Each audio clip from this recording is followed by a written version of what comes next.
మా latest videos కోసం మా ఈ తెలుగు న్యూస్ ఛానల్ సబ్స్క్రైబ్ చేసి గంట సింబల్ యాక్టివేట్ చేసుకోండి.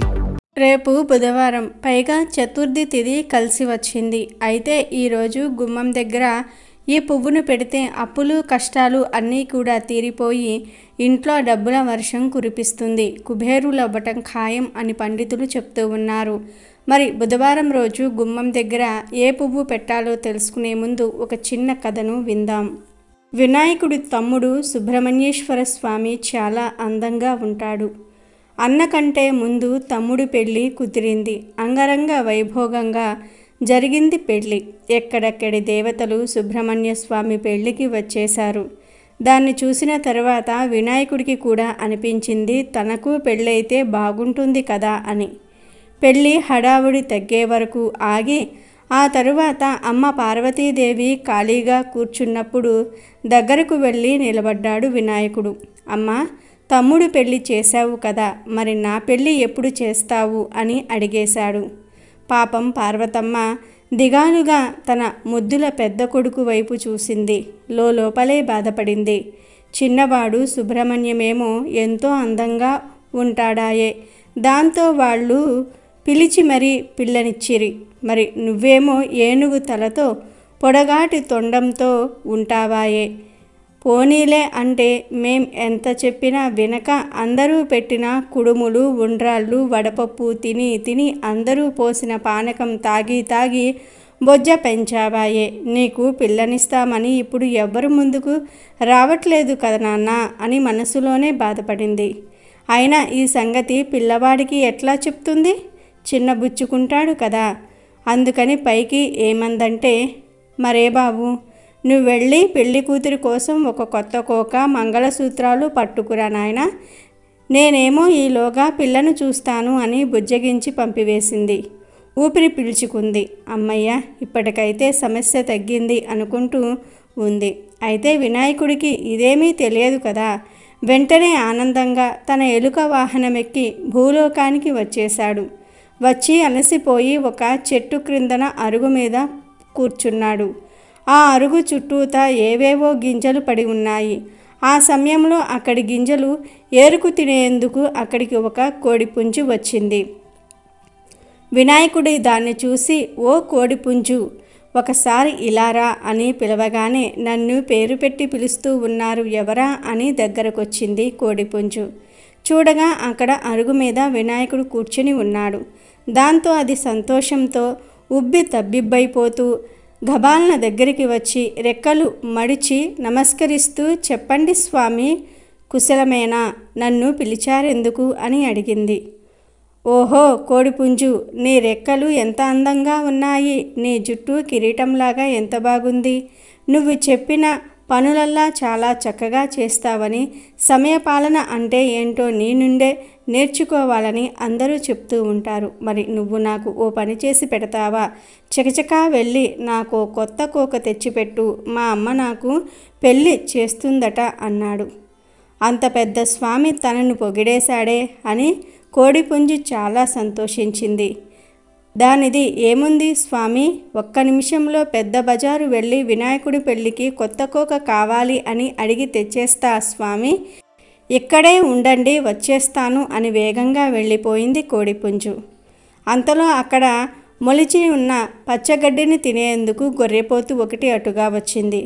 దాన్ని చూసి వినాయకుడు భలే మురిసిపోయాడు. ఈరోజు అన్నీ మంచి శకునాలే, నేను తిరగకుండానే అన్ని పనులు ఎట్లా అయిపోతున్నాయో చూడు అని సంతోషపడ్డాడు. ఓ గొర్రెపోతు, నాకో పని చేసి పెడతావు రావు, త్వరలో నా పెళ్ళి జరుగుతున్నది, దానికోసం నువ్వు కంసాలి దగ్గరికి వెళ్ళి మంగళసూత్రాలు చేయించుకురా, వెంటనే వెళ్ళు అని చెప్పాడు.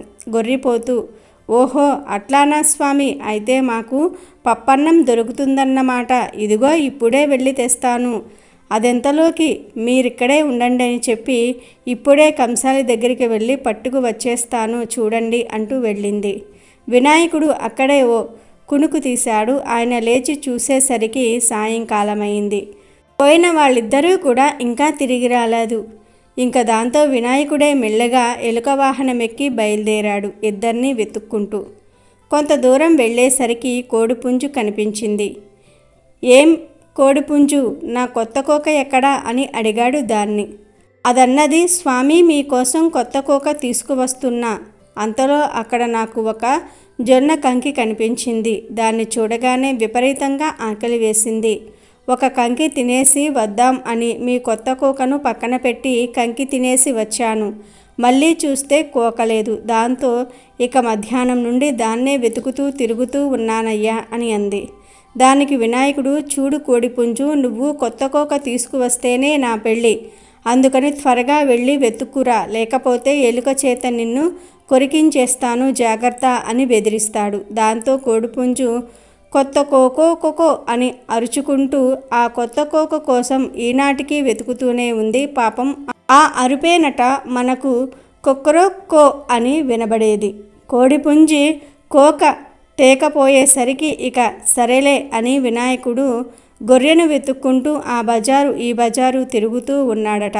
అనుకున్నట్లుగానే గొర్రెపోతు ఎదురైంది. స్వామి కోపంగా, ఏయ్ గొర్రెపోతు, నా తాళిబొట్టెక్కడా అనగానే అది వణికిపోతూ, స్వామి తమరు అడిగారని చెప్పగానే కంసాలి కనకయ్య తాళిబొట్టు చేసి ఇచ్చేశాడు. ఆ తర్వాత వస్తూ ఉంటే నాకు ఆకలేసింది. ఆ సజ్జచేలో గడ్డి తింటూ ఒక క్షణం ఏమారాను. అంతలోనే ఎవరో ఆ తాళిబొట్టు కాజేశారయ్యా అని భయపడుతూ చెప్పింది గొర్రెపోతు. వినాయకుడికి మహాకోపం వచ్చేసింది. నువ్వు త్వరగా వెతికి తెచ్చి ఇవ్వు, నా పెళ్ళి జరగాలంటే ఆ తాళిబొట్టు కావాల్సిందే అనేశాడు హుంకరిస్తూ. అట్టాగే స్వామి అని గొర్రెపోతు పాపం ఆనాటి నుండి ఈనాటి వరకు వంచిన తల ఎత్తకుండా ఆ తాళిబొట్టు కోసం ఎతుకుతూనే ఉంది. అయినా ఏం చేస్తాం, ఈ రోజు వరకు కూడా అటు తాళిబొట్టు కానీ ఇటు కొత్త కోక కానీ రానే లేదు. దాంతో మరి వినాయకుడి పెళ్ళి జరగనే లేదు. పైపెచ్చు వినాయకుని పెళ్ళికి 1000 విఘ్నాలు అన్న సామెత మాత్రం పుట్టింది. ఇక వీడియోలోకి వస్తే, బుధవారం రోజు చతుర్థి తిథి కలిసి రావటం చాలా విశేషం.